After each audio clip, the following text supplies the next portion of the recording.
So can you point to specific things or particular moments that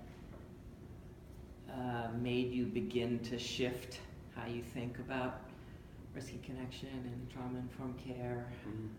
It came fairly quickly. Well, no, it didn't come quickly. We were trained in trauma-informed. I'm a trainer. I got trained to be a trainer, and I had to train a class in trauma-informed.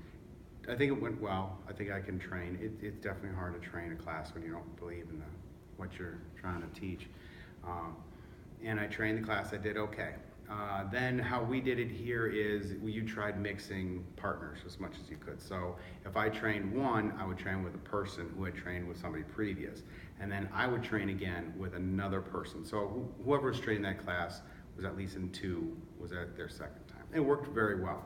So my first class that I trained, I worked with a person and it went well, okay. And there's a video in there, and I can't remember the original video that we've got trained where there's a child just speaking, I think, and there's words that come up on the screen. So it's a powerful film. We watched that one. The second one, when I did it with somebody else, they chose to do a different video, and they chose to do the video removed, which I'm sure a lot of people have seen. And it was that video at that time where I'm watching the video, wasn't ready for it. It's just a video. And I don't, even still today, I don't know how you don't figure it out by watching this video. But it was the idea is when the girl had the stereo and she pushes it over, she takes stereo and she pushes over the balcony and ruins the stereo. You know she did something wrong. And I couldn't, after watching that video, I couldn't wrap my head around the idea of how would I teach her that what she did was wrong.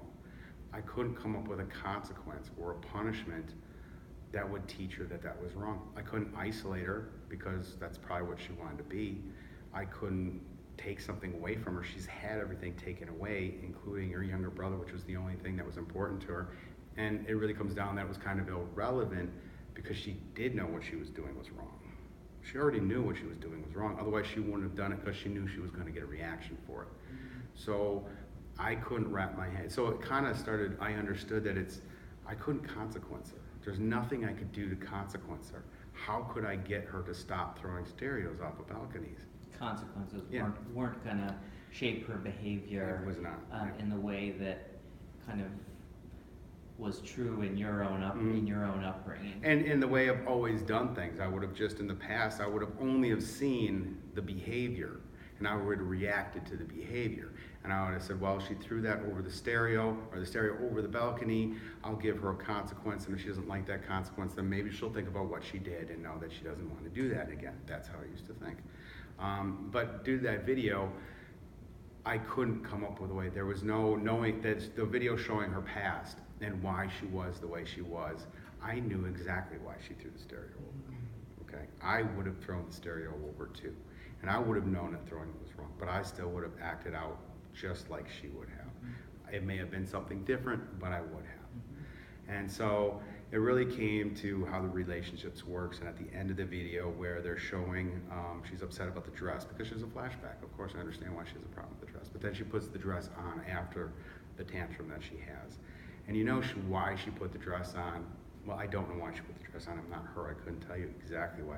But I have a feeling it's because she started to form a relationship with that person.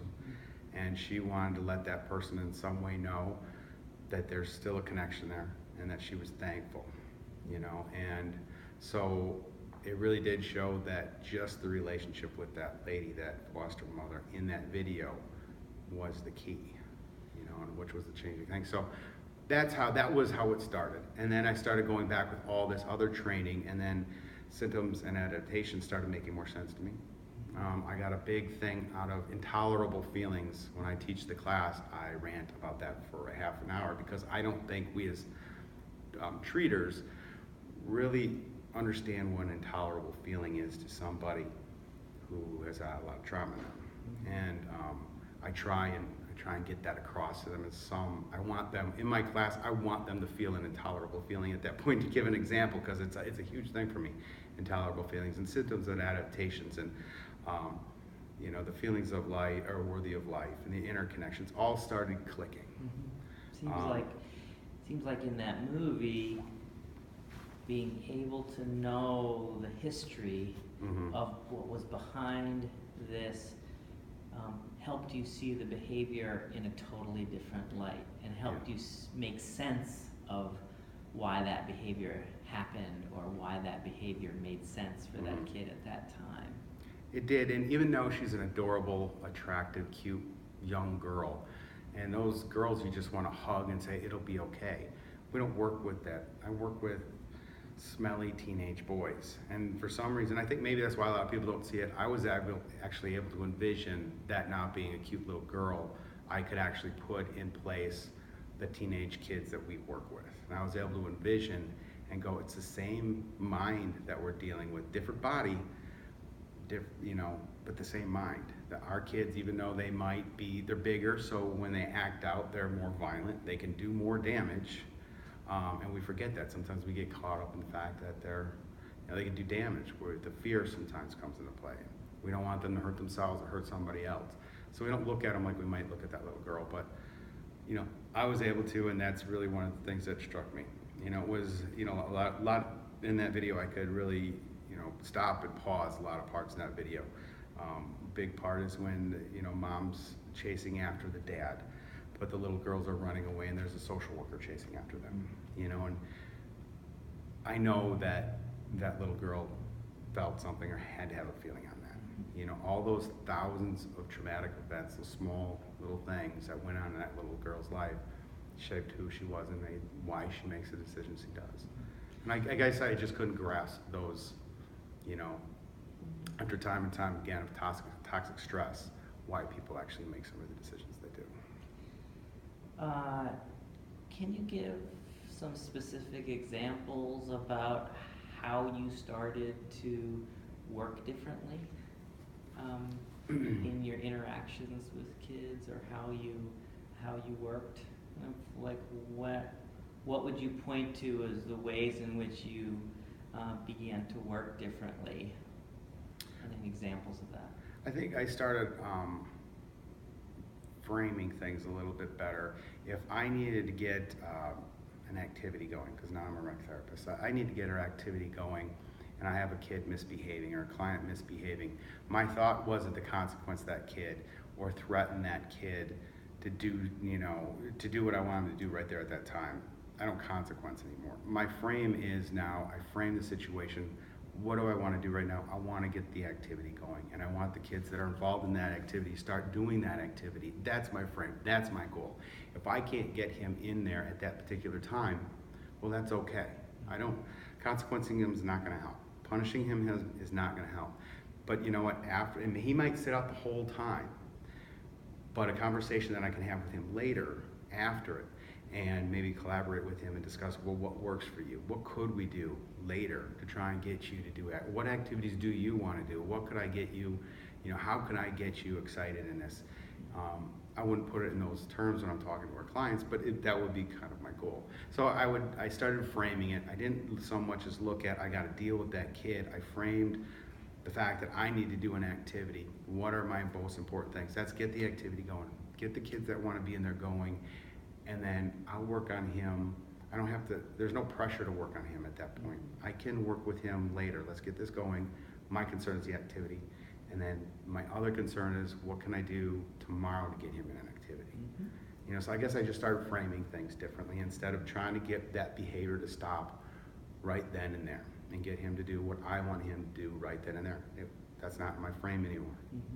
So I just started framing things different, I guess. And if you had a kid during an activity who was kind of acting out, not following directions, acting out in some way, do you think you approach that situation differently? I do about every day, yeah. So yeah, it does. That happens a lot. So how can you give me an example of how you would approach that situation? In the past, every situation is different depending on the situation. It just happened a week or so ago, playing football, flag football with the kids. I had 6 or 7 kids really enjoying themselves, and one just flipping out, just angry because I wouldn't let him play all-time quarterback at that time. And I just stayed calm and cool. I had the entire field flagged out with cones, and so he got upset. He started taking all my cones from my end zones and my 50-yard line, started throwing them all over the place. I didn't stop the activity. I just told the rest of the guys, it's okay, work through it. He took all the extra flags I had and threw them in a big bush, so we had to go get those later, but actually we didn't. He actually got those for me later. I just didn't stop the activity. I relied on my support staff. They didn't, no restrictions, no consequences. We just let them do. We continued playing the game at that point. My sporting staff kind of watched him, let him take the flags, throw it up. He went and took all of our, the cones, through those. And it was great because the other kids could see, gosh, I do that at times. Why do I do that? I'm glad it's not me today. And they were seeing that. And at the same time, I wasn't gonna stop it for him. I let him just go through his, what he was working through there. And after it was all said and done, he actually took the football and threw it in the cornfield. So that's when I stopped the activity, because he actually took the football and threw it into a cornfield. Then went and got it because it didn't go far enough. So he found it and threw it even further, so he couldn't get to it.